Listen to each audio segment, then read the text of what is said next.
इस वीडियो में हम इकाई 7 मुख्य फसलों की खेती इस पाठ के अभ्यास के प्रश्नों को हल करेंगे। यहाँ प्रश्न नंबर 1 कह रहा है कि निम्नलिखित प्रश्नों में सही उत्तर पर सही का चिन्ह लगाइए। का है धान की खेती के लिए उपयुक्त ऋतु है, तो धान की खेती के लिए खरीफ, ये बा वाला विकल्प सही है।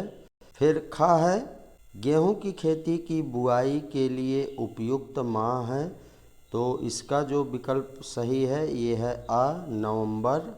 फिर गा है धान की सुगंधित प्रजाति है, इसमें सा वाला विकल्प सही है बासमती।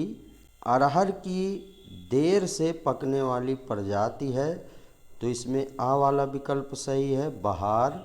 फिर ङा है खरीफ ऋतु में बोई जाने वाली फसल है, तो इसमें आ वाला विकल्प सही है अरहर।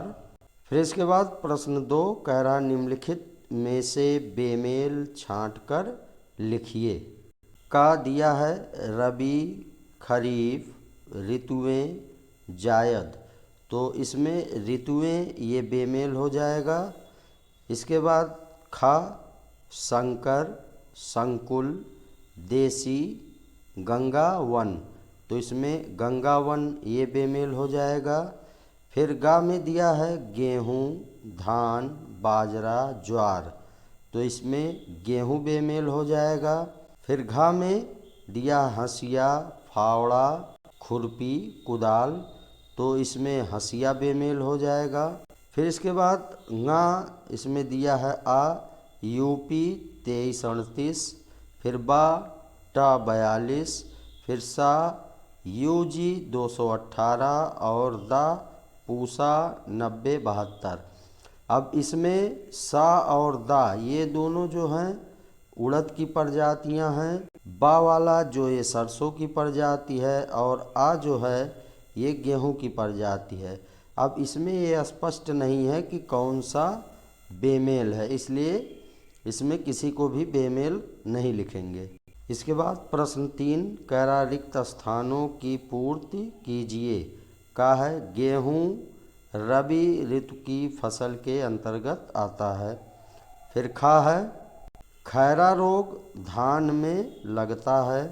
फिर गा है सरसों की बीज दर 4 किलोग्राम प्रति हेक्टेयर है। फिर घा है गंगा वन प्रजाति मक्का की है। फिर ङा है जायद ऋतु में मूंग की बीज दर 30 से 35 किलोग्राम प्रति हेक्टेयर। फिर इसके बाद प्रश्न 4 कह रहा स्तंभ का तथा स्तंभ खा को सुमेलित कीजिए। स्तंभ का में पहला है नर्सरी, तो इसका मिलान हम जिंक से करेंगे। फिर दूसरा है थीरम, इसका मिलान हम बीज शोधन इससे करेंगे। फिर है माहू, इसका मिलान हम सरसों से करेंगे।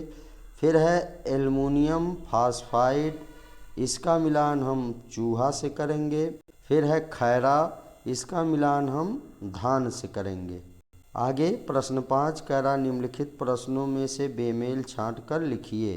का है ज्वार, बाजरा, अरहर, गेहूँ, इसमें गेहूँ बेमेल है। फिर खा है आलू, मटर, टमाटर, मूंग, इसमें मूंग बेमेल हो जाएगा।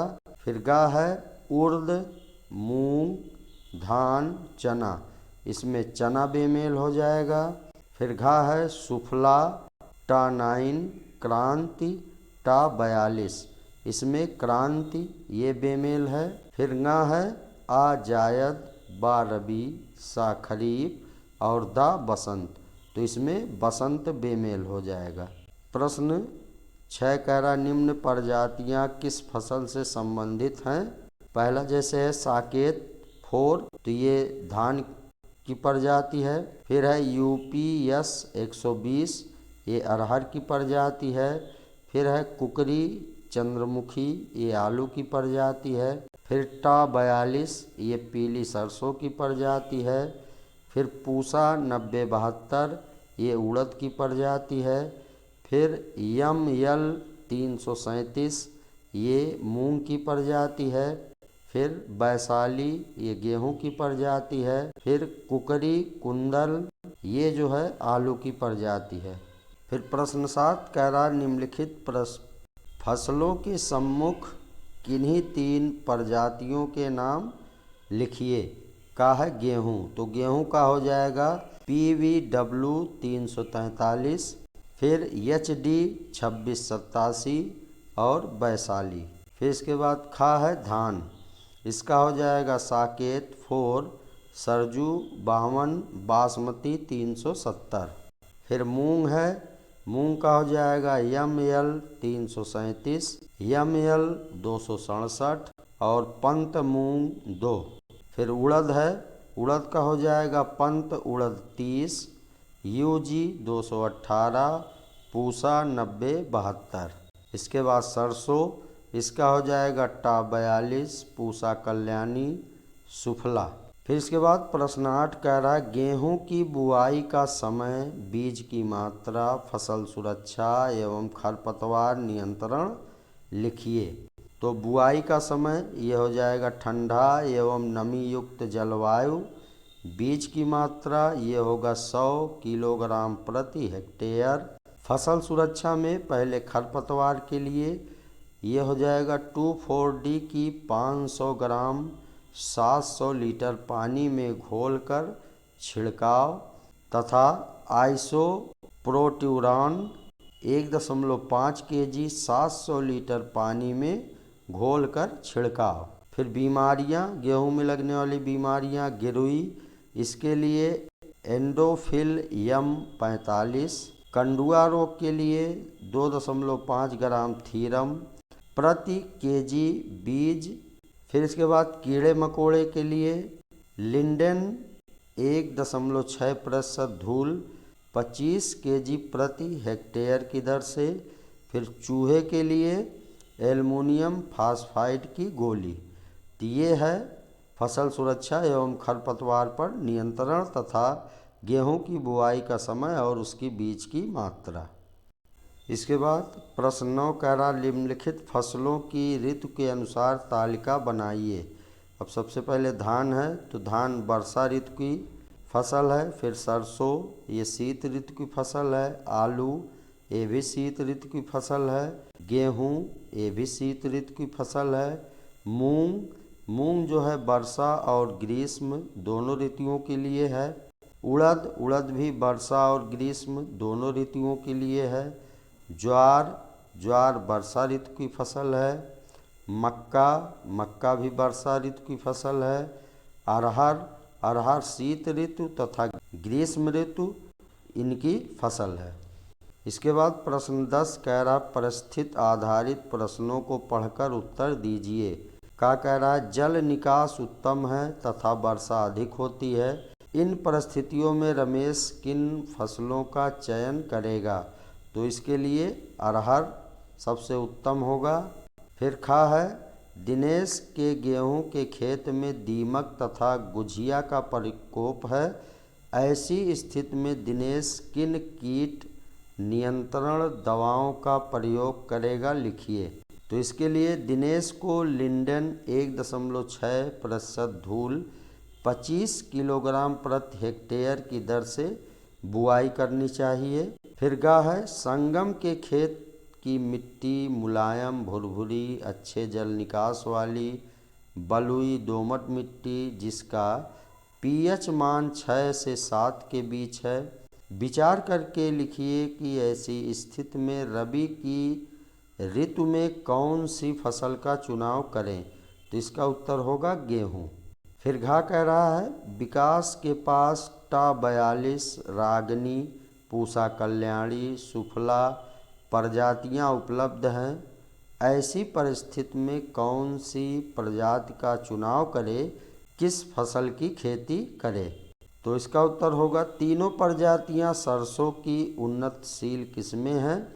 विकास किसी भी फसल की खेती करे। फिर ना है ऐसी फसल का चुनाव करके लिखिए जो नत्रजन का स्थिरीकरण करके मृदा को उपजाऊ बनाता है।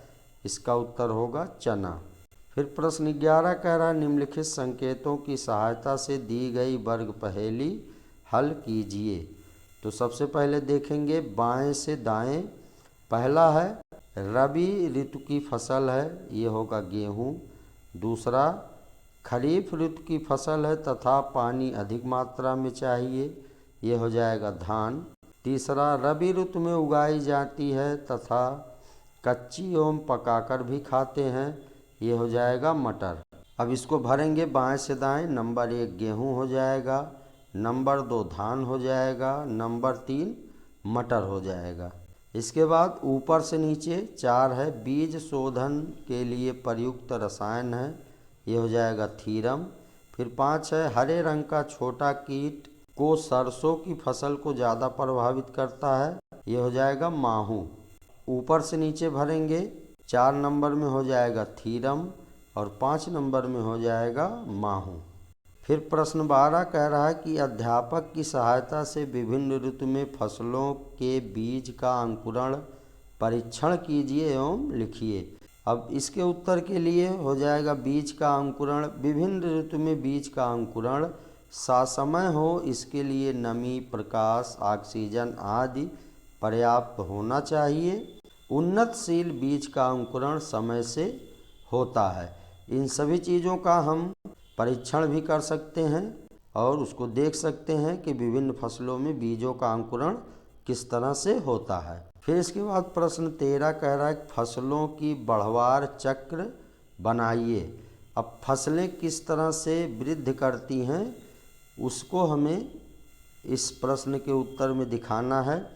तो कोई भी फसल हो, सर्वप्रथम उसके बीज को हम मिट्टी में बोएंगे और उसके बाद मिट्टी में उसको पर्याप्त प्रकाश, नमी और वायु मिलेगा। फिर उसके बाद उसमें अंकुरण होगा बीज में और उससे मूलांकुर निकलेंगे।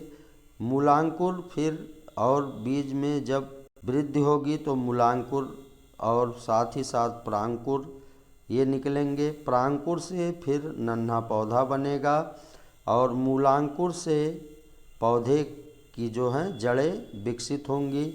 फिर इसके बाद नन्हा पौधा जो है ये वृद्धि करके एक बड़ा पौधा बनेगा और फिर इसमें फूल लगेंगे, फल आएंगे और फिर उसके बाद इस तरह से जो है फल से नए बीजों का उत्पादन होगा और फिर जो है ये चक्र इसी तरह से चलता रहेगा। ये प्रत्येक फसलों के लिए इसी तरह से बढ़वार का चक्र चलता रहता है।